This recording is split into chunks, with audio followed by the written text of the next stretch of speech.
सभी को नमस्ते, गुड मॉर्निंग, सत श्री अकाल, जय हिंद। लेकर हाजिर हैं फिर से वही आपका साइंस का जो प्रश्न उत्तर पढ़ाने के लिए मैंने बोला था। एनसीईआरटी हल के सभी प्रश्न उत्तर को मैं आप लोगों को यहाँ पे करवाऊंगा।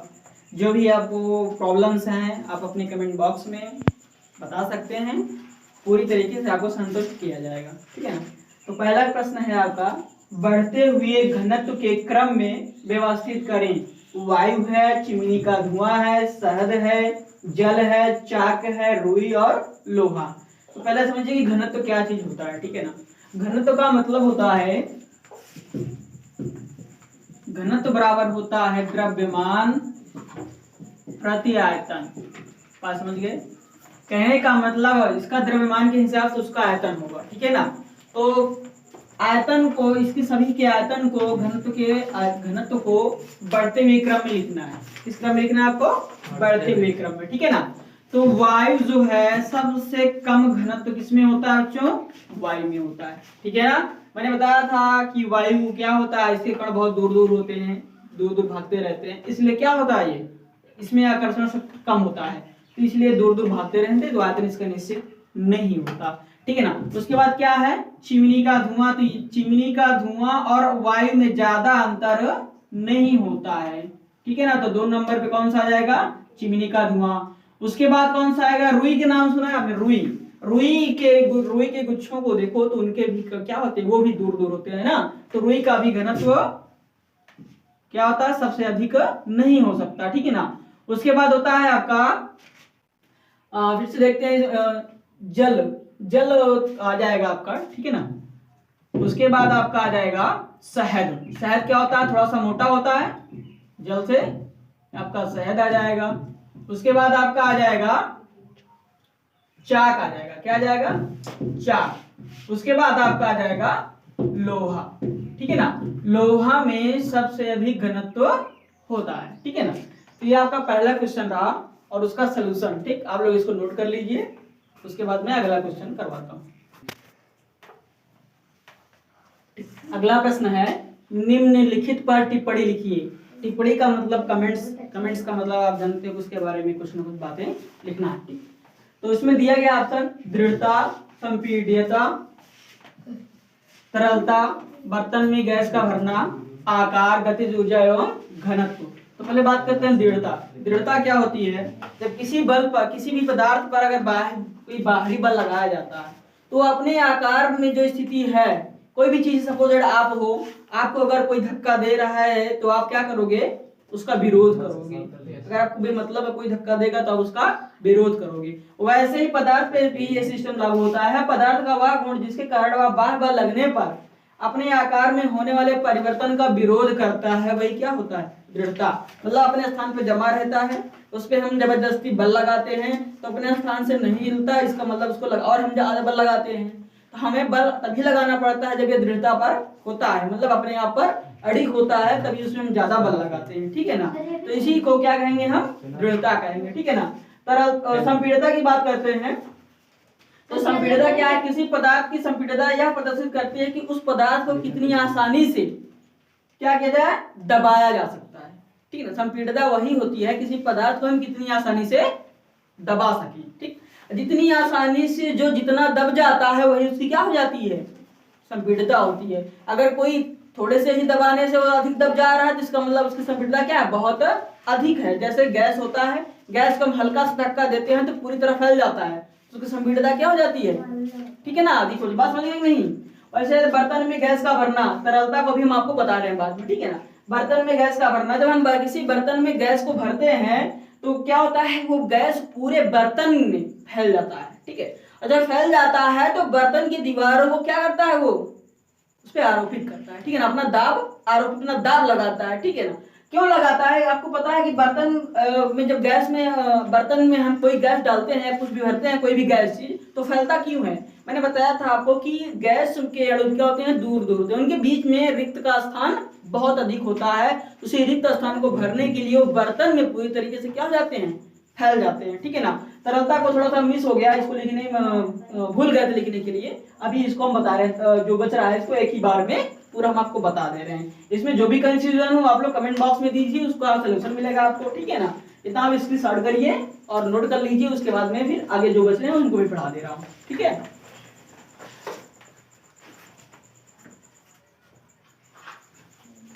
ठीक है, तो तरलता को छोड़ दिए थे हम बीच में, तरलता को फिर से एक बार देख लेते हैं। तरलता क्या होता है? तरल पदार्थों के बहने के गुण को तरलता कहते हैं। कोई भी पदार्थ बहता है, ठीक है ना, तो उसे क्या कहेंगे हम? तरलता कहते हैं। और बहता कौन है? जो तरल होता है, ठीक है ना। जब बात करते हैं ठोस की, तो क्या ठोस में तरल होता है बच्चों? ठोस में तरल बिल्कुल भी नहीं होता। ठोस है, ठोस बहता है क्या? कभी नहीं बहता, ठीक है ना। इसलिए ठोस में तरलता नहीं होता है। द्रव की बात करते हैं तो द्रव का जो तरलता होता है हमेशा किधर से होता है? ऊपर से नीचे की तरफ होता है।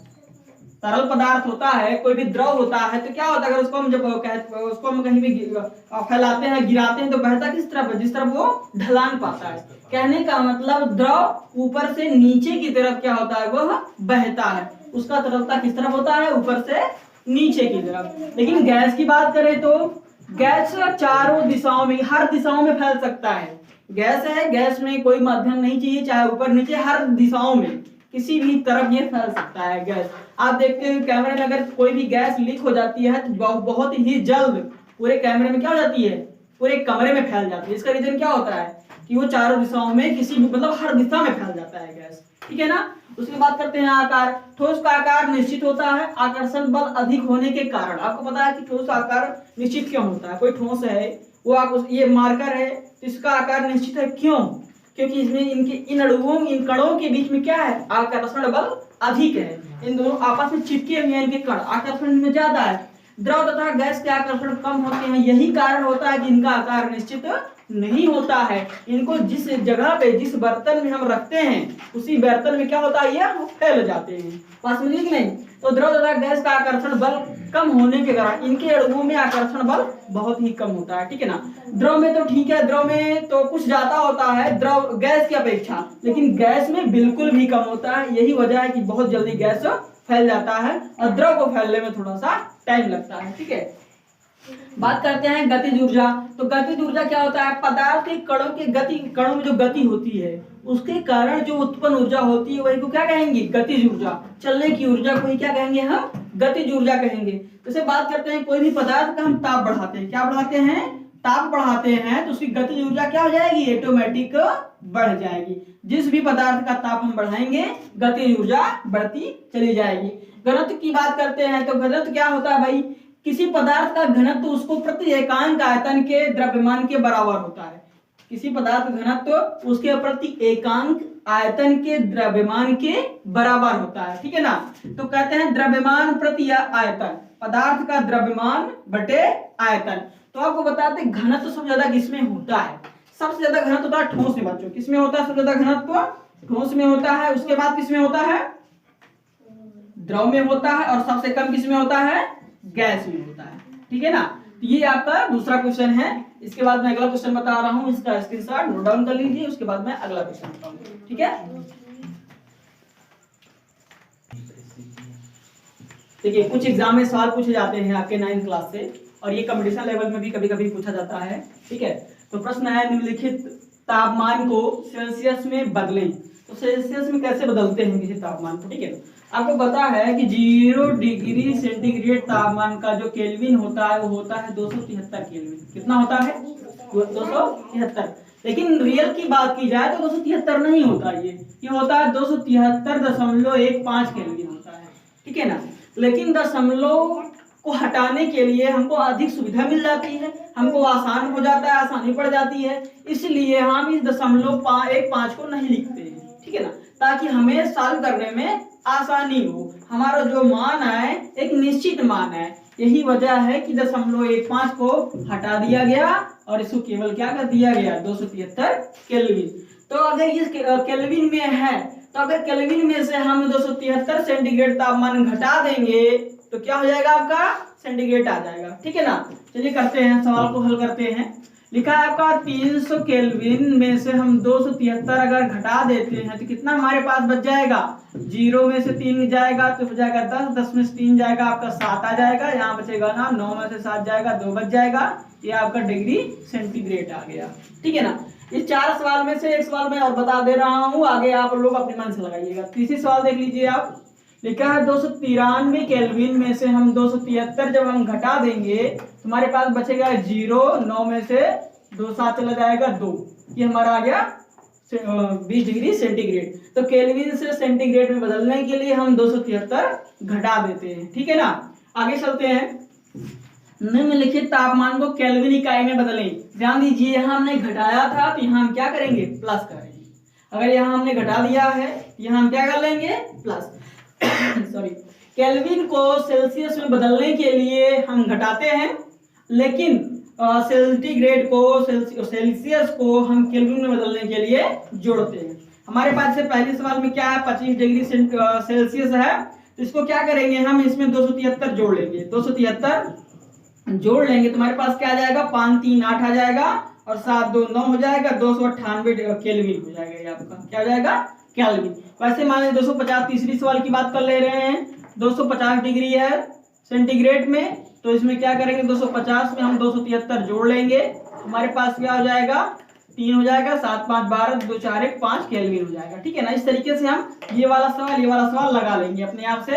अगर कोई प्रॉब्लम्स होती है तो आप हमें कमेंट बॉक्स में पूछ सकते हैं, उसका आंसर मैं दे दूंगा, ठीक है ना। तो ये आप लोग नोट डाउन कर लीजिए, उसके बाद मैं कुछ थोड़ा सा और बता दे रहा हूँ आपको, ठीक है ना। 1 2 क्वेश्चन और बता दे रहा हूँ, बाकी जो क्वेश्चन है वो बहुत इजी है। जो भी नहीं आ रहा है क्वेश्चन, आप कमेंट बॉक्स में क्वेश्चन दे सकते हैं, मैं उसका आंसर आपको दूंगा, ठीक है ना। इतना आप नोट डाउन कर लीजिए, स्क्रीनशॉट करिए, उसके बाद मैं आगे बता रहा हूँ। चलिए देखते हैं कि निम्नलिखित तापमानों पर जल की भौतिक अवस्था क्या होगी, ठीक है ना।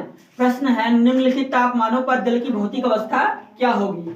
मान के चलिए हमारे द्रव का जो तापमान है, एक हमारे पास जल है, जल यानी द्रव है, उसका तापमान कितना है, 25 डिग्री सेंटीग्रेड। तो जब हमारे जल का तापमान इतना होगा तो किस स्थिति में वह होगा। मैंने आपको बताया था कि जो हमारा गलनांक होता है, 0 डिग्री के ऊपर जैसे बढ़ता है वो क्या हो जाता है, द्रव हो जाता है, ठीक है ना। तो 25 डिग्री सेल्सियस पर हमारा बहुत क्या होगा, द्रव अवस्था में होगा। किस अवस्था में होगा, द्रव। जल हमारा किस में होगा, द्रव अवस्था में ही होगा।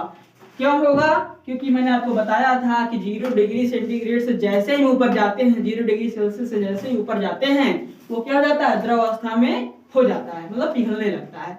इसका मतलब है कि 25 डिग्री किसी द्रव का है, इसका मतलब वो जल ही है, वो किसी और अवस्था में चेंज नहीं होगा। बात समझ गए। नेटवर्क इश्यूज की वजह से थोड़ा सा प्रॉब्लम हुआ। तो 0 डिग्री सेल्सियस पर जल की भौतिक अवस्था ठोस यानी बर्फ हो जाएगा। कैसे, मैंने आपको बताया था कि किसी भी द्रव का यानी कि पानी का अगर हम बर्फ बनाना चाहते हैं तो इसे हमें 0 डिग्री सेल्सियस पर लाना पड़ेगा, उसका तापमान हमें 0 डिग्री सेल्सियस पर लाना पड़ेगा। तो जैसे ही हमारा जल 0 डिग्री सेल्सियस पर आएगा वो क्या हो जाएगा, वो जम जाएगा यानी कि बर्फ बन जाएगा, ठोस अवस्था में हो जाएगा। इसकी भौतिक अवस्था क्या हो जाएगी, ठोस हो जाएगी। अगला है 100 डिग्री सेंटीग्रेड पर जल की भौतिक अवस्था क्या होनी चाहिए, तो 100 डिग्री सेल्सियस पर जल की भौतिक अवस्था क्या होगी, या द्रव रहेगा या तो फिर गैस, यानी कि द्रव और गैस दोनों में हो सकता है। किसमें हो सकता है, द्रव व गैस दोनों अवस्था में हो सकता है बच्चों, द्रव और गैसीय दोनों अवस्था में हो सकता है, ठीक है।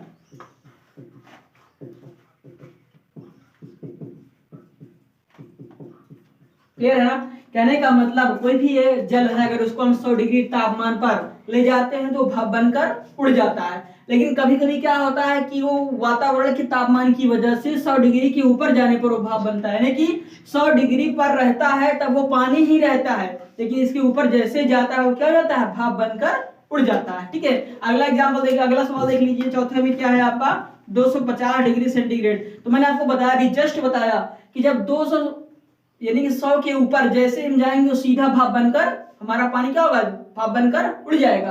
तो 250 डिग्री सेल्सियस पर जल की जो अवस्था होगी भौतिकीय, जल की भौतिक अवस्था गैसीय होगी। कैसी होगी, गैसीय होगी, ठीक है ना। ये आपका लास्ट टॉपिक था। अब इसमें जो भी क्वेश्चंस हैं, अगर आपको कोई कंफ्यूजन है तो आप कमेंट में हमें सेंड कर सकते हैं, उसका मैं पूरा आपको हल दूंगा, ठीक है ना। आज के लिए इतना ही, मिलते हैं अगली वीडियो में अगले चैप्टर के साथ। लाइक करना, शेयर करना और सब्सक्राइब मत भूलिएगा, आप लोगों का सपोर्ट हमारी हेल्प कर सकता है, ठीक है ना, इसलिए आप लोग ये भूलिएगा नहीं। एंजॉय करिए हमारे क्लास का। जो भी कंफ्यूजन होती है, जो भी क्वेश्चन होता है, हमें कमेंट बॉक्स में करिए, उसका आंसर आपको मिलेगा। That's all.